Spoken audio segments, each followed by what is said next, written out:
Hi, friends. I'm Amy Julia Becker, and this is Love is Stronger Than Fear. Today, we get to hear from Robyn Paterson. She is the producer of a new show on Netflix, which I hope you have seen. But if you haven't, it is called Down for Love. 5 episodes. So great, so fun. You will get to hear more about Down for Love in this episode of the podcast. But the very short version is that it's a reality dating show for people with Down syndrome. Well, the dating part is for people with Down syndrome. The show is for all of us. Many of you know that our daughter Penny, has Down syndrome, and she is 17 years old. We watched it together. So not only will you get to hear me talk with Robyn about the show, but if you stick around to the end, you will also get to hear me talk with Penny about the show. October is Down Syndrome Awareness Month, and there's a lot going on in our world to heighten awareness about the fullness of life with Down syndrome. That's true in this episode, and I want you to keep tuning in here. It'll be true in the next episode as well. But I would also love to invite you to just check out my social media accounts for some opportunities to hear from Penny in her own words and to have other reflections about life with Down syndrome and disability in general. But for now, here is my conversation with Robyn Paterson. So I'm here talking with Robyn Paterson, and she is the producer of Netflix's new show, Down for Love, and she is joining me from New Zealand today. So Robyn, welcome. Thank you so much. It's great to be here. Yeah, thank you so much for being here. It was funny. We had a little bit of just trying to figure out literally what time we each were talking from. But I'm coming in from Wednesday afternoon, and Robyn is coming in from Thursday morning, and it's kind of amazing that we get to do that. I wanted to start though by I'm sure we've got listeners to this podcast who have not seen Down for Love. Which I will talk about because I've seen every episode and I'm thrilled with it. But I thought maybe, Robyn, you could start by just telling us the story of how you came to create this show. Like, how did you envision it? How did you go about making it? Because then that will also introduce people to the show itself. Yeah, sure. Well, there's a little bit of a long story to that. The company responsible for the show is called Attitude Pictures. They are a New Zealand-based company. I'm actually a documentary filmmaker the majority of the time. And I have worked with Attitude on and off over the last few years in a freelance capacity, directing some episodes here and there.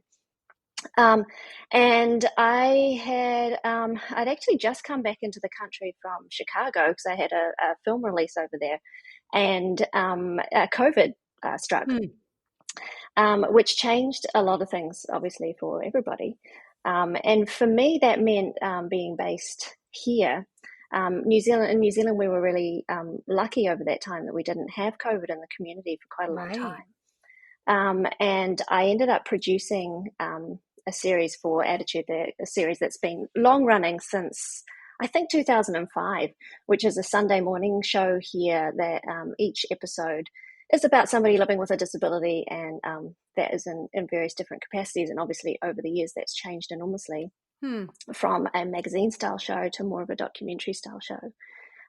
So I was working on that, and the company owner, Robyn Scott Vincent, another Robyn,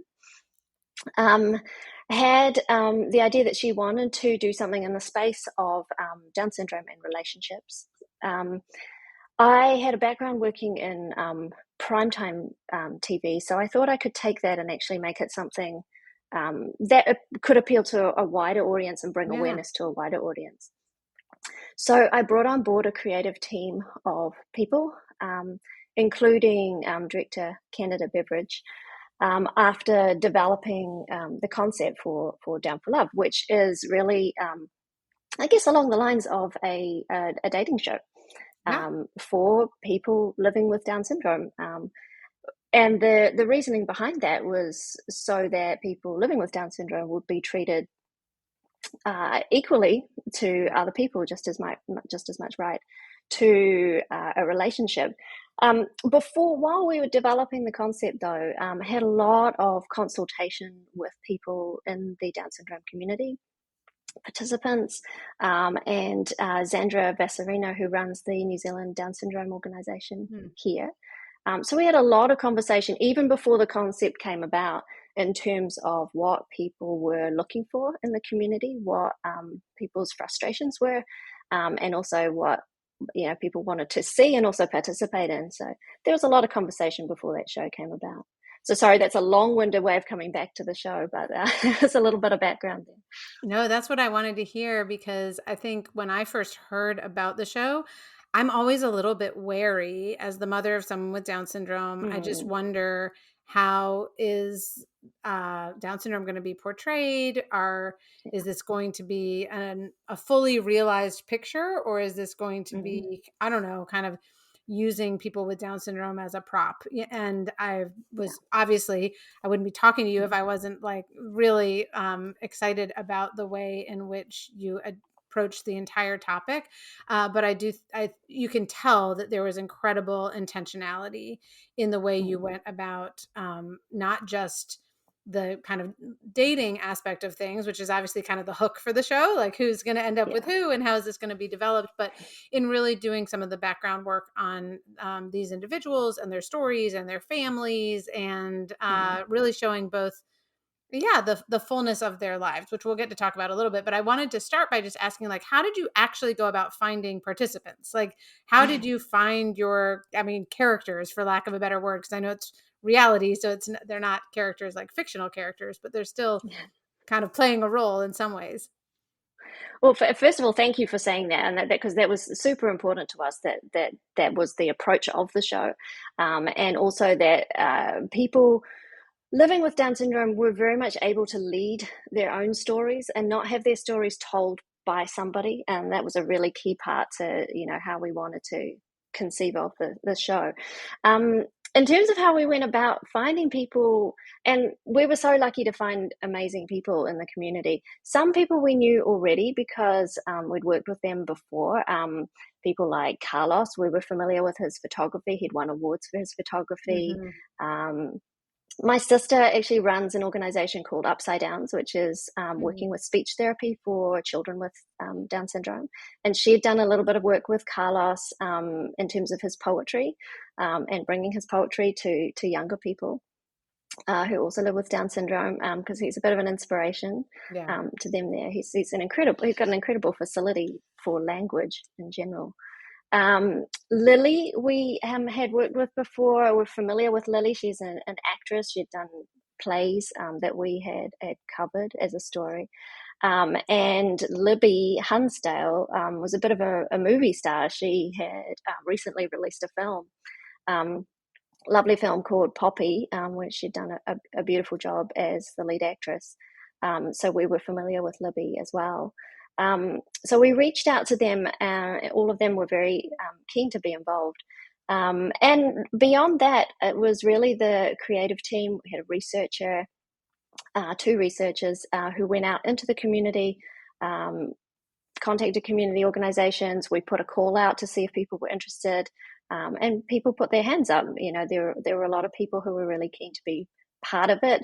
A lot of them expressed that they'd been looking for relationships and found it very difficult to find people or connect with people. So that's another thing that we wanted to do, was really help that process, whether or not people became part of the show or found a romantic partner through the show. We wanted to make sure that we were putting a lot of work into finding genuine pairings for people in terms of what their desires were in a partner, what their interests were as people, and really trying to match people up very carefully so that even if they didn't find a romantic relationship through the show, that they would find a really solid friendship Mm-hmm. and people that they could have an ongoing connection with. We really wanted to stay away from, I know that sometimes in reality television, people are sometimes paired for the drama of what will ensue or the fireworks. We really wanted to stay away from that and make sure that we were considering very carefully who we put Mm-hmm. together in the hope that they would, form a genuine connection. Mm.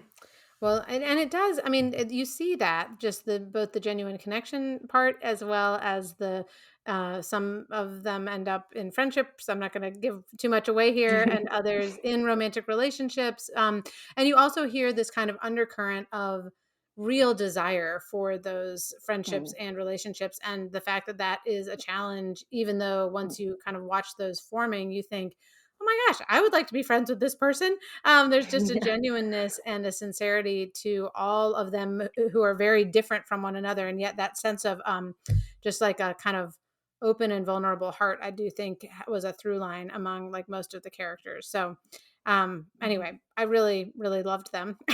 And I wanted to pause for just a minute and tell you a little bit of how I came to even know about the show. So Yeah. I learned two of my friends who are middle aged, like my age, single women who are not directly connected. I mean, they're connected to me, but they do not have children with Down syndrome. They do not have siblings with Down syndrome. They do not have Down syndrome. They are the ones who told me, oh my gosh, I have just binge watched this show. You have to Wow. watch it. And it was Oh, just wow. what was really interesting. And it's kind of what I was saying about that sincerity. Like, they were so, as single women, they were so taken by the sincerity of the relationships as they were portrayed, by the honesty and affection, and people who are willing to say, I really want this. This is something that really matters to me, or it's been really hard. So it was almost like there was this beautiful idealism, but also realism, that they wanted love and didn't know if it was going to work out the way they wanted. And I had these friends who are in a very similar position, even though on the face of it, they do not appear to be the same. So you mentioned Yeah. earlier wanting this to have kind of a wider appeal, like a broader Mm. audience. So I'm curious what you've known. It's only been out for, I don't know, a month. Is that right? Like it's pretty recent. Yeah, on Netflix, yeah. It Oh, actually okay. aired in, but the strange thing is that this is going back in time a little for me because we actually filmed it in 2021. Ah, okay. So, and it came out in New Zealand at the start of 2022. So, it's sort of it's back in reaching back in my memory now. Yes. But yeah, it's so heartwarming to hear that because that is very much, I guess, our approach when we went into it, is that the search for love and relationships and connection, whether or not that's romantic connection, is universal. It's something that we all feel. It's something that we all struggle with at times and have our ups and downs and our highs and lows. And people living with Down syndrome or any disability or intellectual disability are no different. And that, I guess, is what we wanted to express through the show Yeah. because it is Well, something that we can all relate to. clearly that worked in terms of just my Sorry, I've friends who lost. responded so well to um, those initial viewings. And they said, not only do you need to watch this, but I think you need to watch it with Penny. So as listeners to this show will know, but I have a daughter who's 17 and has Down syndrome, and her name is Penny. And so I asked her if she would watch this show with me, and she was like, sure. And I think she was a little bit, like, what's it going to be like? But we ended up watching all 5 episodes together. And what was neat about it was, I mean, we just enjoyed it together. And it also was, I think there were two things that happened. One, it gave like a prompt for some conversations that I think both of us have wanted to have around Mm.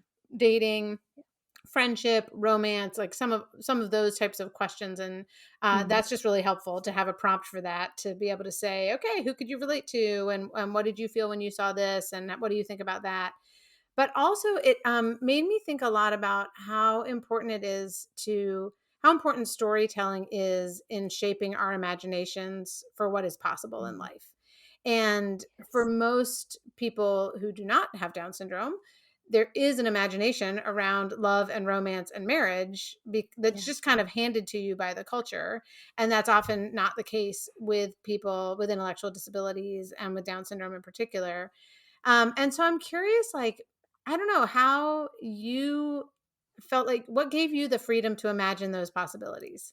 Like, how did you have an Yeah. imagination for that, if that makes sense? And I don't mean imagination in the sense of like making up this story that couldn't be true, just of being able to see Mm. something that actually could be true, but other people might not have eyes to see it. Does that make sense?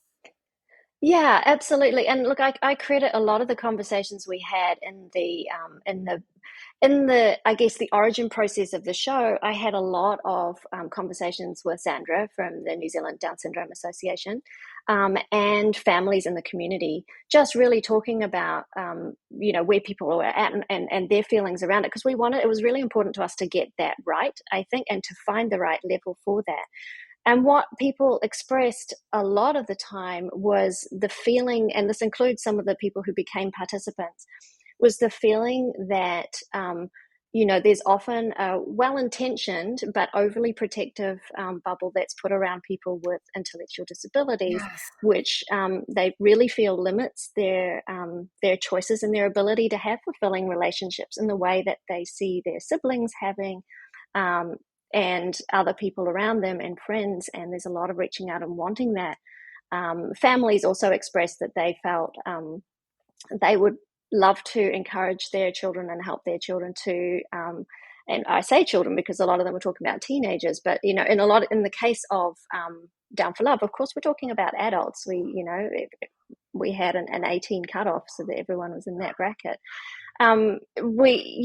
People saying that they were struggling with how sometimes they were getting feedback from the community, like, you shouldn't be, allowing your adult child to have a connection, and people being concerned about that.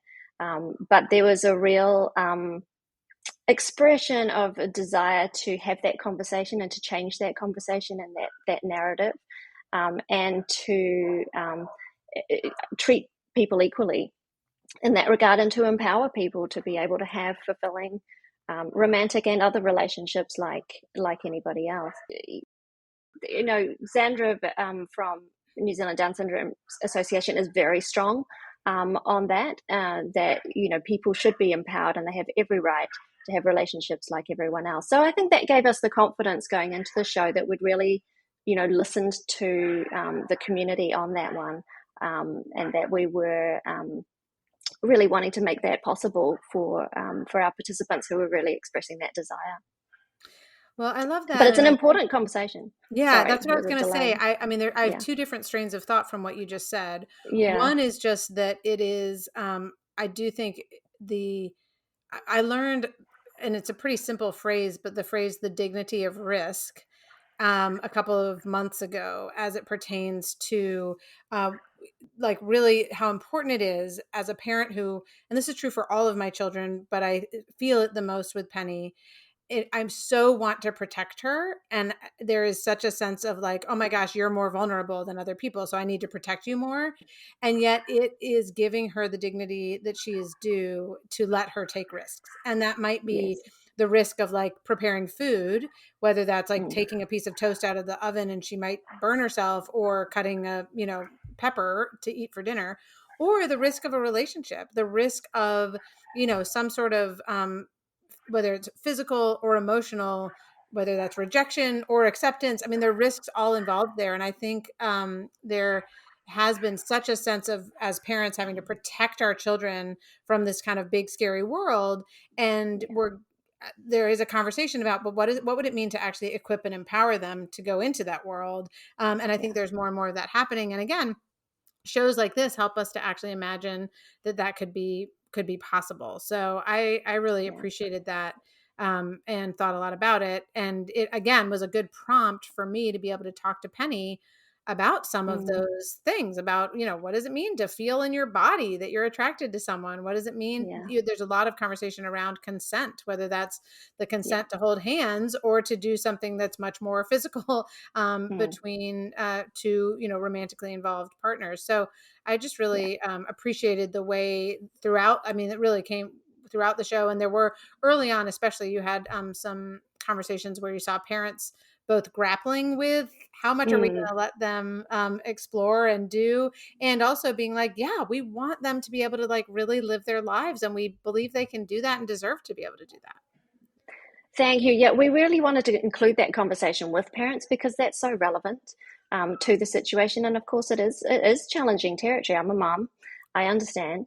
And we were also lucky enough to work with an organization here called To Be Frank, which is all about making romantic relationships and intimacy accessible to people living with all kinds of disability, including intellectual disability. Yeah. They do a lot of work, so we worked hand in hand with them as well. I'm glad you raised consent because that is a really key issue when it comes to these situations, and consent was something that we wanted to be, really aware of as we were going into the process as well.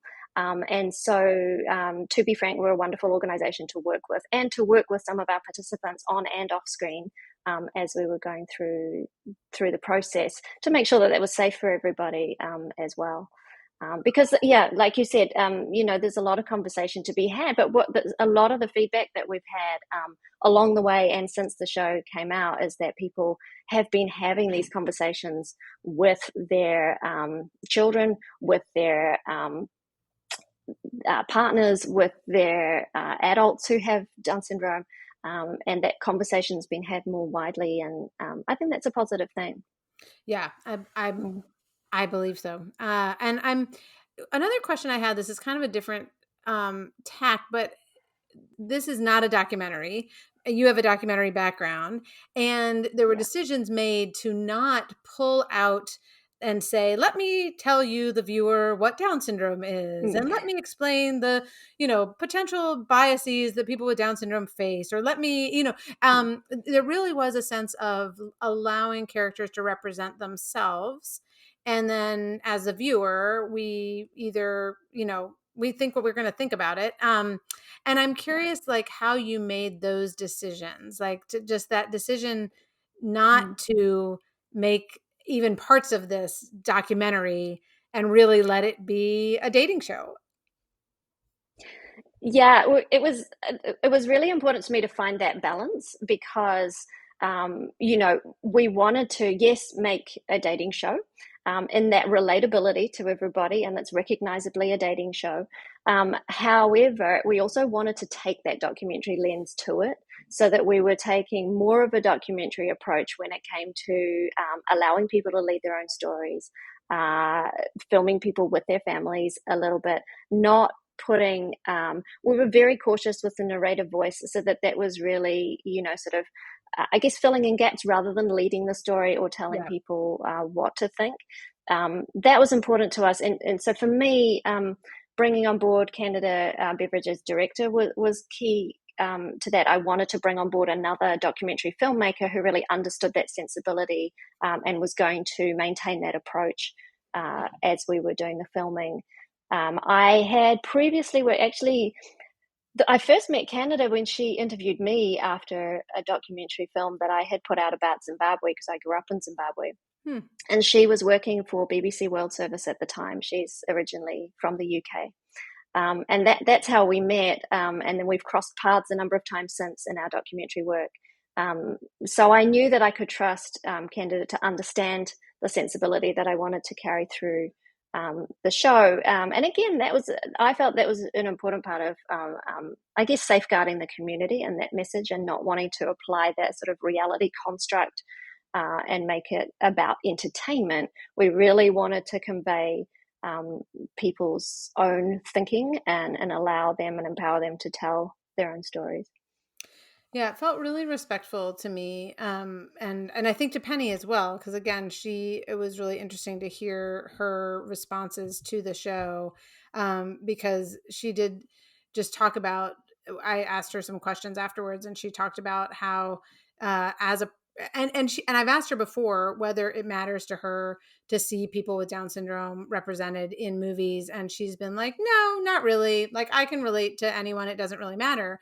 But I think in this case, she actually did. I mean, she said, I felt really Mm. connected to this because I'm a person who has Down syndrome. And Yeah. I did feel like I was able to really connect to the characters and, um, just, yeah, relate to them. So I appreciated the sense Mm. of respect and dignity that all the different characters were given.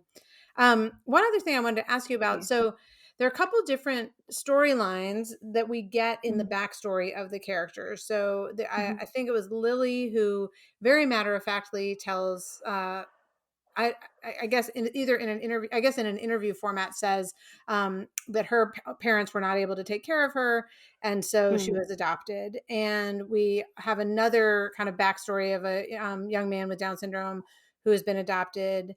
We meet other Mm. characters who've lost parents just to cancer and to other, just real stuff. So there's kind of this Mm. undercurrent in some of the stories of loss and of hardship, There's Mm. also, I was really struck actually by Lily as well in terms of an undercurrent of joy and self acceptance. Like there was just this sense Mm. of not being in any way egotistical, but having like high regard for herself, like Yeah. in Yeah. what I would say is a really positive way. So I was thinking about like Mm. she has high self esteem, but as far Mm. as I can tell as a viewer, like low ego, like able to celebrate other Mm. people, able to admit her own mistakes, and able to like really think well of herself when she does something well. So I just loved the fullness of life for people with Down syndrome, which is of course full the fullness of life for people who are people. Yeah. But I loved the way, even in these just very small, it wasn't like we had this long backstory about adoption or about death Mm. at all. And yet there was also this sense of like, yeah, these are real people who are dealing with real hard things and also who have joy in their lives. And I just really appreciated that full portrait of the fullness of their lives. Thank you. Yeah, I appreciate hearing that. It was, something that we really considered was wanting to show the diversity of the Down syndrome community because, as you said, like everyone's community is diverse. It's not one thing, and I think often, in our experience of how people talk about sometimes and handle Down syndrome, it tends to be lumped into one basket as if people are all the same. But of course, this isn't the case with any community. There is so much diversity within it, and we really wanted to celebrate that and show that as well as part of, I think these things, on the surface of it, you have a dating show, but we really wanted those layers of, I guess, awareness to come through in terms of people's understanding. And that was one of them, was showing that sort of, I guess, diversity within the community. But it was also a key part of our casting process that we wanted our participants to have, to all have a degree of self-confidence, because we were very conscious of vulnerability in going through any process, like any filming process for anybody, regardless of ability, it can be challenging, and we wanted to really make sure that anybody that we cast was able to and well supported enough in their families and lives to be able to handle the process and have a good experience. Mm. I'm Mhm. curious for you personally, just and you've obviously done work kind of in the space of working with people with disabilities Mhm. in the past, but I am curious whether working on this project, how that affected you. Like, how did it change anything for you in terms of how you see the world or the way you think about things, or was it more just an affirmation of things you already knew? Yeah, how did it affect you to be a part of this?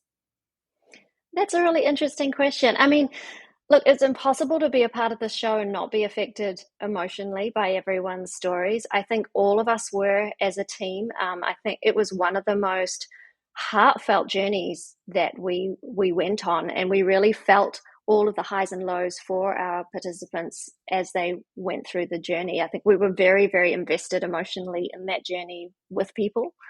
Um, it was an interesting time because the show was actually filmed shortly before COVID did enter the community finally in New Zealand towards the end of 2021. And just prior to that, we had actually done the majority of our filming just before that happened.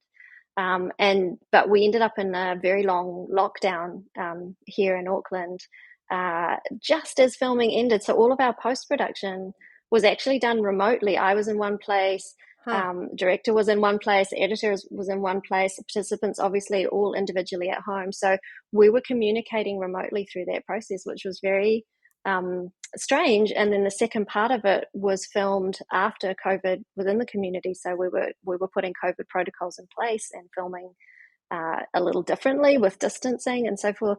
So it's a little hard to untangle sort of the emotions of that journey when all over the place. But Right. certainly it was an insight into, yeah, I mean, into so many things. And I think that that journey that you go on with people, sort of throughout, and the messages that we're wanting the audience to take from it were also really affirmed for us through the process of doing this.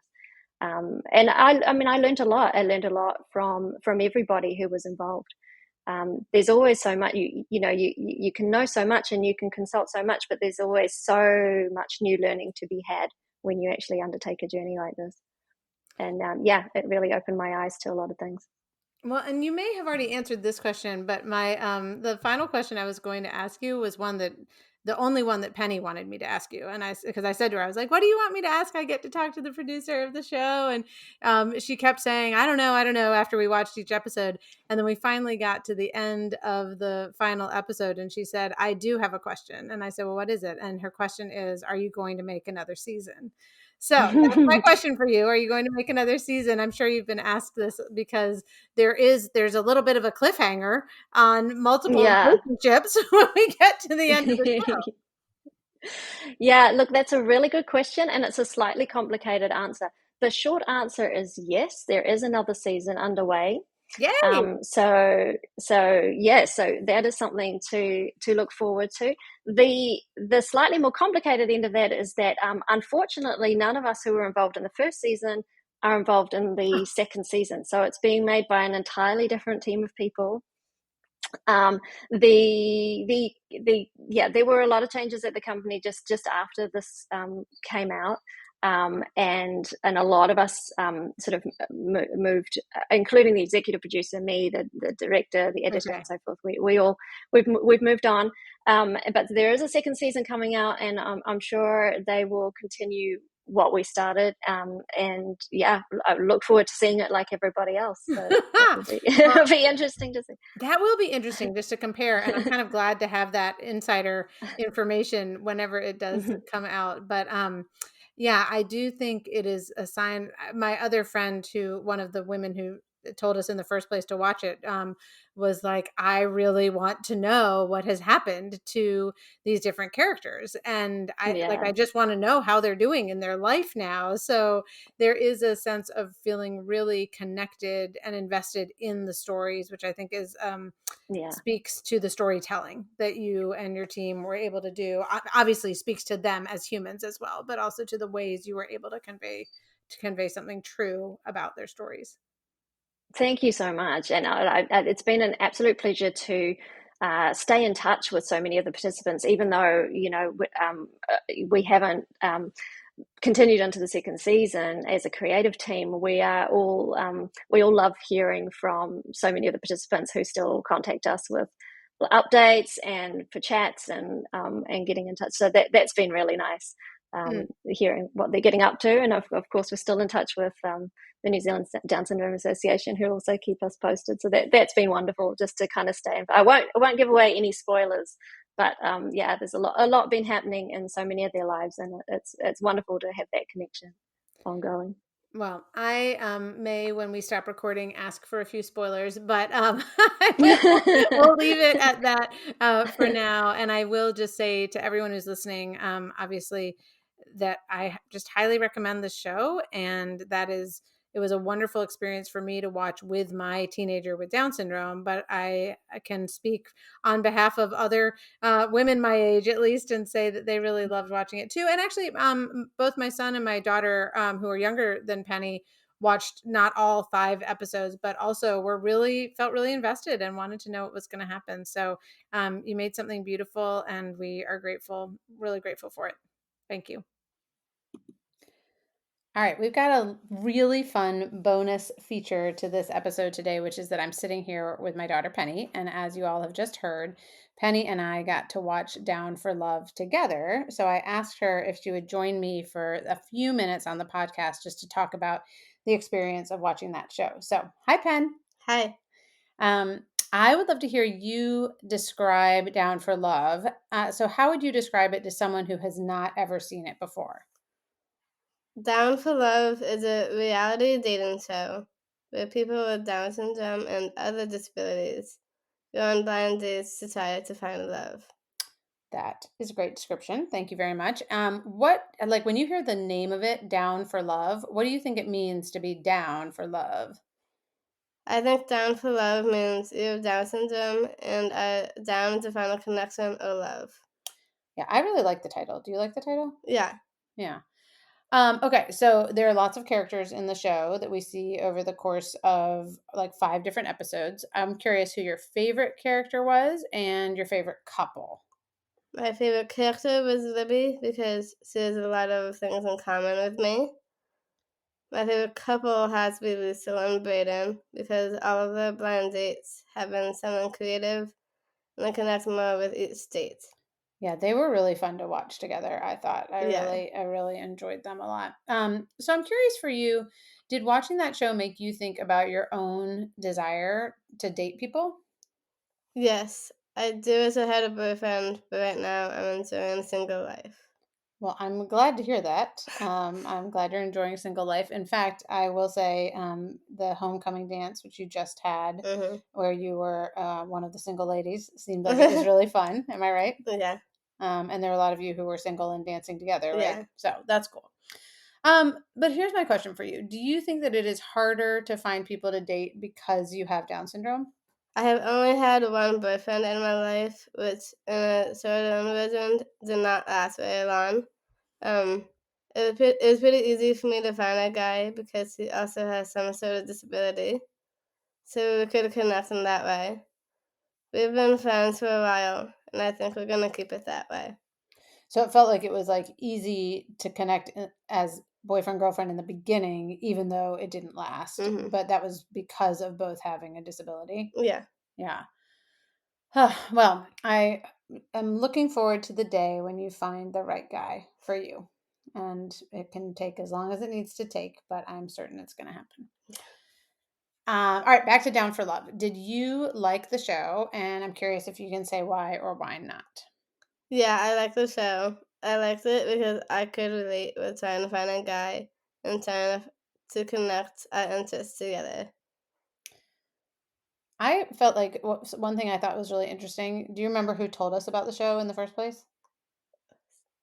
Elizabeth. Yeah, so one of my friends who is single and a lot older than you, and who does not have Down syndrome, but she really liked the show because she could relate with trying to find a guy and just really liked the way they did it. So I do think that having Down syndrome felt like a really relatable thing, but I Yeah. also think that it just was like a sweet way to see a dating show. Yeah. Anyway, I'm curious for you, what are some questions that you have about dating and love?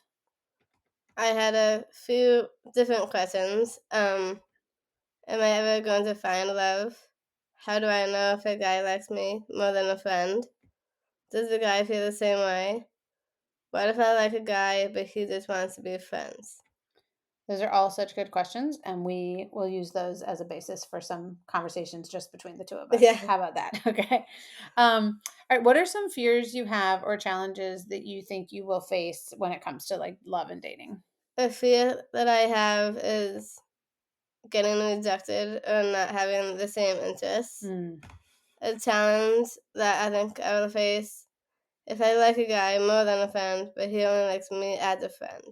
Those are really common fears and challenges when it comes to dating. I hear you. I think I had those things happen to me when I was in high school before I met your dad. Hmm. All right. Well, what are some things you're excited about when it comes to dating and romance? I'm excited about trying to find someone who likes me for me or has the same interests as me. I love that. All right. My final question, Pen. Do you recommend Down for Love and why? And do you think it's only a show for people with Down syndrome or would you recommend it more widely? I would recommend Down for Love because even though you may not have a boyfriend, it can inspire you to ask someone and create a good first date. Other people who don't have Down syndrome can still watch it, but maybe won't feel as connected as people with Down syndrome. So it kind of felt like it was for you. Is that Yeah. right? Yeah. I love that. Is there anything else you want to say? Mm. Okay. Thanks so much for being on the show, sweetie. It was Yeah. great to have you.